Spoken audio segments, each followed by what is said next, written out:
ध्यान दीजिएगा, यहाँ पे बहुत सी आसान है ना।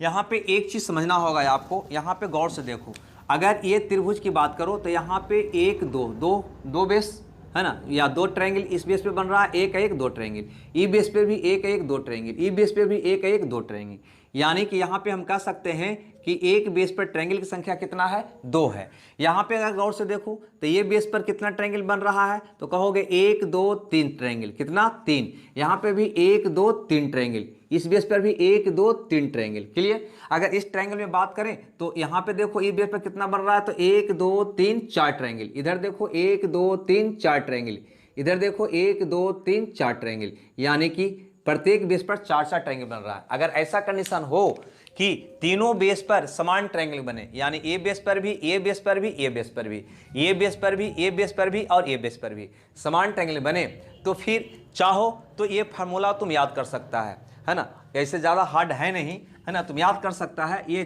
चार्ट तुम याद कर सकता है, क्योंकि एग्जाम में मैक्सिमम आपको 5 तक पूछा जाएगा, यानी कि n का मान 5, यानी कि एक बेस पर 5 फिगर तक वो दे सकता है। इससे ज़्यादा आज तक न दिया है न देगा, है ना, क्योंकि कैलकुलेशन बहुत लंबी हो जाएगी, फिगर भी बहुत जटिल हो जाएगी। क्लियर।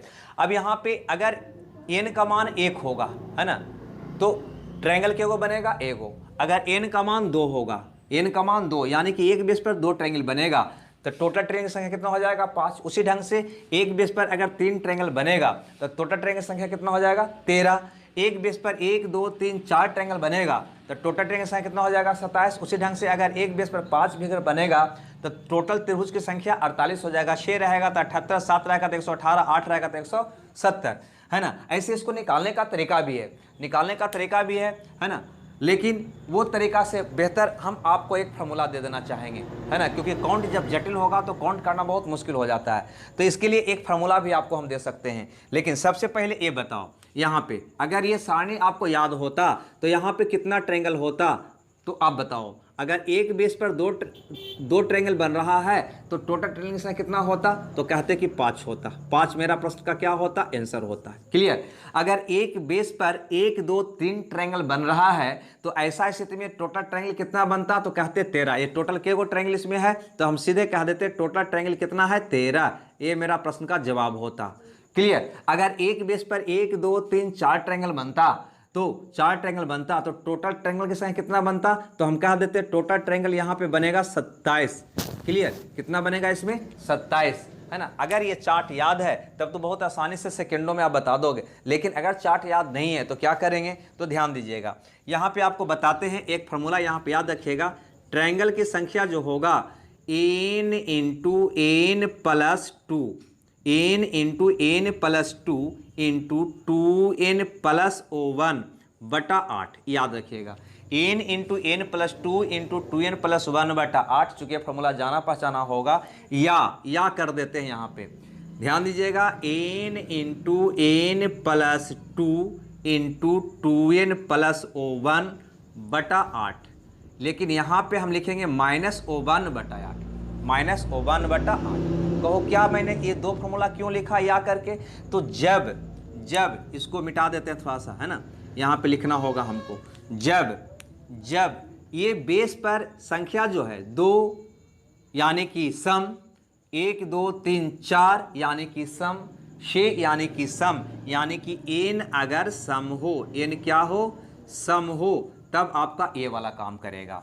और अगर n विषम हो, n क्या हो, विषम हो, तो ए वाला फार्मूला आपका काम करेगा। सम हो तो ए वाला, अब विषम हो तो ए वाला। चाहो तो तुम निकाल सकते हो। देखो हम इसको निकाल के आपको दिखाते हैं, ठीक है, काला पेन से।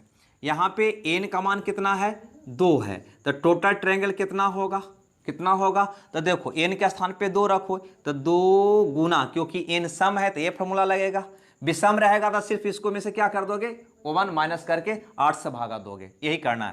तो n का मान 2 लोगे तो 2 प्लस 2 यानी कि 4, 2 से गुना करो, 2 दूनी 4, 1 5 बटा 8, 8 से 8 आपका कट जाएगा, टोटल आंसर कितना आ जाएगा, 5।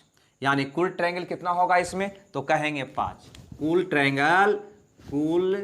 ट्रायंगल कितना होगा, तो कहेंगे 5। क्लियर है, निकल गया। याद है तब भी बना सकते हो, याद नहीं है तब भी बना सकते हो। अब देखो हम इस क्वेश्चन को देखते हैं, इसको मिटा दें, चलो इस क्वेश्चन को देखते हैं, रहने दो इसको, यहीं पे बता देते हैं। अगर ए ट्रायंगल की बात करते, ए वाला की बात करते, तो यहाँ पे कुल ट्रायंगल की संख्या क्या होता, तो कहते यहाँ पे n जो है विषम संख्या है, तो सम रहेगा तो ए वाला, विषम रहेगा तो ए वाला, दोनों एक ही है।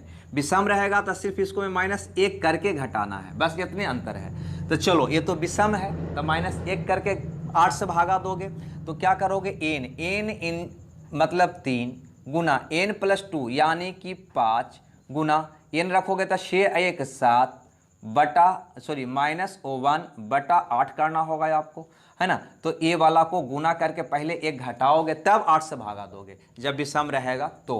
अब यहाँ पर देखो 5 या 15 7 75 से 105, 105 में से 1 गया 104 बटा 8, अगर 8 से भागा दोगे तो कितना आ जाएगा, 13 8 14 13, 13 आपका प्रश्न का जवाब होगा। यानी इसमें कुल ट्रायंगल की संख्या कितना होगा, 13 होगा। ध्यान दीजिए यहाँ पे कुल ट्रायंगल कितना होगा, तो कहेंगे 13 होगा। क्लियर है। ऐसे भी देखो n का मान अगर 3 होता है तो टोटल ट्रायंगल की संख्या कितना होता है, 13 होता है। क्लियर।